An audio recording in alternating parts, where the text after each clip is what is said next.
Dessalines ne savait ni lire ni écrire. Est-ce la vérité? Voici le plus grand mensonge fabriqué par l'Occident, et particulièrement par la France, contre Jean-Jacques Dessalines, afin de dévaloriser l'indépendance du premier peuple noir, libéré de l'esclavage européen. Examinons la stratégie de Jean-Jacques Dessalines après l'indépendance d'Haïti pour découvrir la vérité par vous-même. Voici 5 éléments clés à connaître sur Dessalines. 1.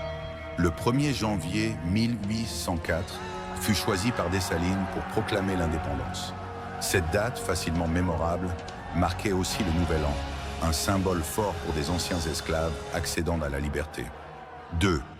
Dès l'indépendance, Dessalines ordonna la construction de forts comme Fort-Jacques et Marie-Jeanne pour protéger Haïti contre d'éventuelles attaques françaises ou d'autres puissances coloniales. 3e, une capitale stratégiquement positionnée. Contrairement au choix actuel, Dessalines n'installa pas la capitale en bord de mer, vulnérable aux invasions. Il la plaça dans l'Artibonite, vaste département éloigné des côtes, compliquant ainsi toute avancée ennemie vers le cœur du pouvoir. 4e, la Constitution visionnaire de 1805.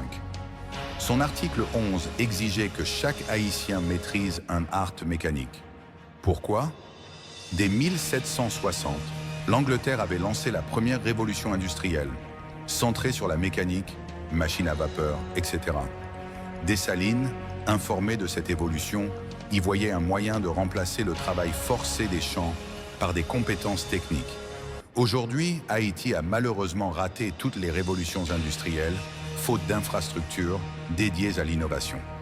5e, un libérateur au-delà des frontières dessalines fut le premier chef d'État à financer l'indépendance d'autres peuples opprimés. Son combat contre l'esclavage européen était universel. Alors, Dessalines illettré, impossible.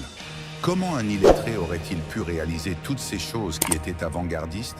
Et comment aurait-il pu être le successeur de Toussaint Louverture, qui lisait et écrivait, commander le respect de généraux érudits, concevoir des stratégies aussi sophistiquées?